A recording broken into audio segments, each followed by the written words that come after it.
देखिए, मैं इस बात को लेकर बड़ा स्पष्ट कह रहा हूं कि बहुत ऐतिहासिक फैसला प्रधानमंत्री नरेंद्र मोदी जी ने लिया।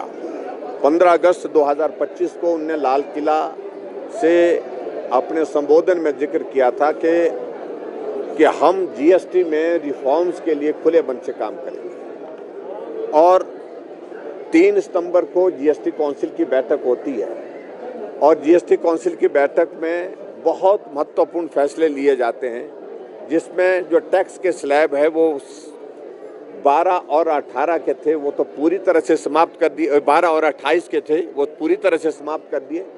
और उसके बाद नई दरें जो है, नए स्लैब 5 और 18 के स्लैब को शुरू किया गया है। और उसके कारण बहुत बड़ी राहत जो है व्यापारियों को भी, मध्यम वर्ग के लोगों को भी, गरीब लोगों को भी पूरे देश भर में मिलेगी। और उसी के तहत एक बहुत बड़ा फैसला था, जो सीमेंट में जीएसटी 28% लगता था, उसको घटा करके 18% की, यानी कि 10% की कटौती की, कमी की उसमें। एक तरफ से ये फैसला प्रधानमंत्री जी देश के लोगों को राहत देने के लिए करते हैं, गरीब लोगों के लिए मदद करने के लिए करते हैं, ताकि वो भी अपना घर बना सके, वो भी काम कर सके, वो भी अच्छे इसमें रह सके। और दूसरी तरफ से हिमाचल प्रदेश में कांग्रेस की पार्टी की सरकार ने फैसला कह लिया कि प्रदेश के अंदर जो है टैक्स लगा करके, एजीटी जो है वो लगा करके उसमें और बढ़ोतरी कर दी।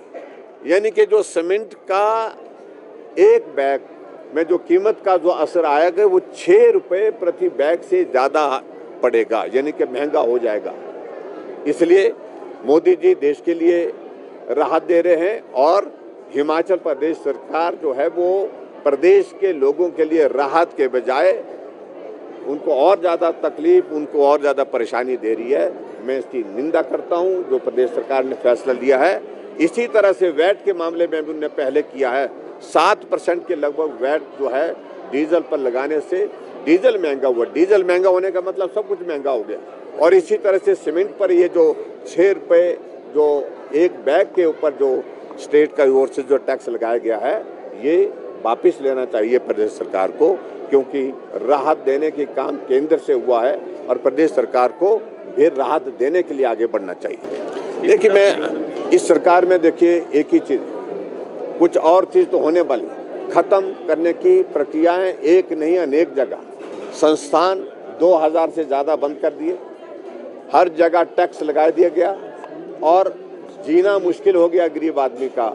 और उसके बाद बेरोजगारों को रोजगार देने की बातें कहते हुए सत्ता में आई थी, जिन्होंने कहा था पक्की नौकरी, 58 साल वाली नौकरी, पेंशन वाली नौकरी, और अब पद समाप्त कर दिए जा रहे हैं। और चाहे वो HPTDC है, चाहे वो इलेक्ट्रिसिटी बोर्ड है, चाहे वो ट्रांसपोर्ट है, चाहे कोई महकमा है, पद को कम किया जा रहा है और समाप्त किया जा रहा है युक्तिकरण के नाम से।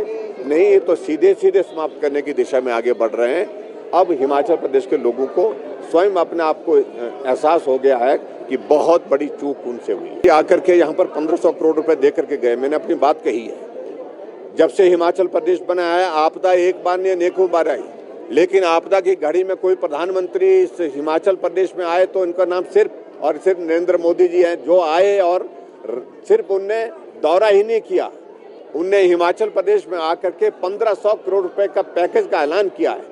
और जो पैसा आ जाएगा, और कांग्रेस के लोग पता नहीं उसको पैसे का इंतजार उनके अपनी जेब में कर रहे हैं। जो जहां आएगा सरकार को पैसा आएगा, सरकार का जहां पैसा आएगा तो मालूम पड़ेगा। और प्रदेश की जनता के बीच में जाकर के मैं सिर्फ इतना ही कहना चाहता हूं कि आपदा का पैसा आपदा प्रभावित लोगों के ऊपर खर्च किया जाए, ना कि सरकार चलाने के ऊपर खर्च।